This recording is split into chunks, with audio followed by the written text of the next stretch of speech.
নমস্কার বন্ধুরা, রান্নাবান্না চ্যানেলে আপনাদের স্বাগত। আমার আজকের রেসিপি চিংড়ি মাছ দিয়ে কচু শাক। তো চলুন প্রথমে উপকরণগুলো দেখে নিই। প্রথমেই বাটা মশলার জন্য যে উপকরণগুলো লাগবে সেটা রেডি করে নেব। প্রথমেই দিয়ে দিচ্ছি 6টা কাঁচা লঙ্কা, তারপর দিয়ে দেব হাফ ইঞ্চি আদা। আদাটা ছাল ছাড়িয়ে ছোট ছোট টুকরো করে দেব। এরপর আমি দিয়ে দিচ্ছি 4 টিস্পুন গোটা জিরে। জিরেটা দেওয়ার পর সামান্য পরিমাণ জল দিয়ে আমি 5 মিনিট ভিজিয়ে রেখেছিলাম। এরপর আমি দিয়ে দিচ্ছি 1 টিস্পুন লাল লঙ্কার গুঁড়ো, তারপর দিয়ে দিচ্ছি 1 টিস্পুন লবণ। এখন 1 টিস্পুন হলুদ গুঁড়ো দিয়ে আমি মশলাটা মিক্সিতে ভালো করে বেটে নেব। এরপর উনানে একটি কড়াই বসিয়ে কচু শাক সিদ্ধ করার জন্য পরিমাণ মতো জল দিয়ে দিচ্ছি। জলটা উষ্ণ গরম হয়ে যাওয়ার পর সামান্য পরিমাণে লবণ অ্যাড করে দিচ্ছি।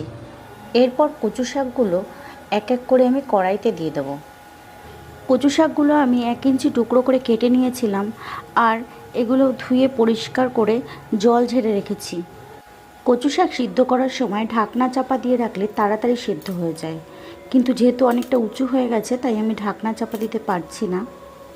তলার দিকের কচু শাকগুলো যেহেতু হালকা সেদ্ধ হয়ে গেছে, সেই কারণে আমি খুন্তি দিয়ে একটু উল্টে পাল্টে দিচ্ছি।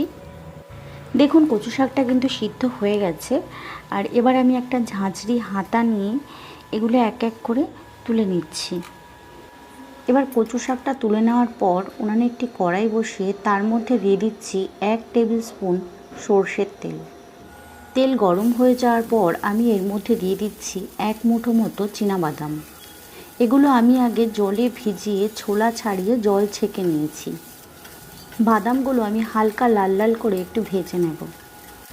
দেখুন আমার বাদামগুলো প্রায় ভাজা হয়ে গেছে। বাদামগুলোকে আমি একটি বাটিতে উঠিয়ে নিচ্ছি। চিংড়ি মাছের পরিমাণ কম থাকলে কচু শাকের মধ্যে সামান্য পরিমাণে বাদাম অ্যাড করলে কচু শাকটা খেতে অন্যরকম লাগে। একটা বাটিতে আমি 200 গ্রাম মতো চিংড়ি মাছ নিয়ে নিয়েছি, আর তাতে দিয়ে দিয়েছি 1 টিস্পুন লবণ। এবার দিয়ে দিচ্ছি 1 টিস্পুন হলুদ গুঁড়ো। এবার হাত দিয়ে হলুদ আর লবণ চিংড়ি মাছে খুব ভালো করে মাখিয়ে নিচ্ছি। অল্প তেলে রান্নাটা করব বলে আমি এর মধ্যে আলাদা করে কোনো সর্ষের তেল অ্যাড করিনি, আপনারা চাইলে করতে পারেন।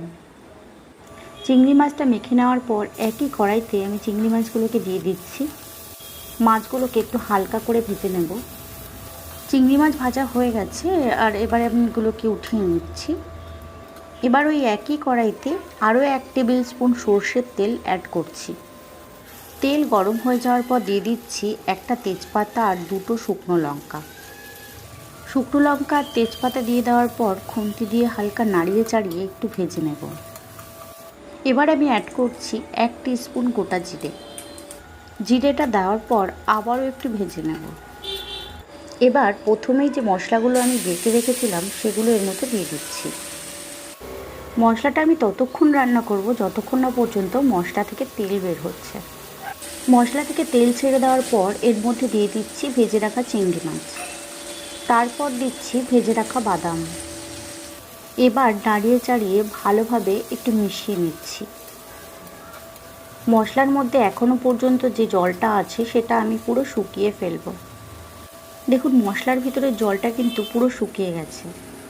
আর এবার আমি এর মধ্যে জল ঝরানো কচু শাকগুলো অ্যাড করছি। এরপর খুন্তি দিয়ে মশলার সঙ্গে কচু শাকটা খুব ভালোভাবে মিশিয়ে নিচ্ছি। মিশিয়ে নেওয়া হয়ে গেলে 10 মিনিট কচু শাকটা এইভাবে রান্না করব। 10 মিনিট পর দেখুন আমার কচু শাকটা রান্না হয়ে গেছে। এটাকে আমি এখন একটা বাটিতে নামিয়ে নেব। চিংড়ি মাছ দিয়ে কচু শাকের রেসিপি এখন একদম রেডি। এখন আমি এটা সার্ভ করার জন্য নামিয়ে নিচ্ছি। আমার ভিডিওটা ভালো লাগলে লাইক কমেন্ট শেয়ার করতে ভুলবেন না। আর আমার চ্যানেলে নতুন হলে অবশ্যই নতুন নতুন ভিডিওর আপডেট পাওয়ার জন্য চ্যানেলটিকে সাবস্ক্রাইব করুন। আজকের মতো এই পর্যন্ত, ধন্যবাদ।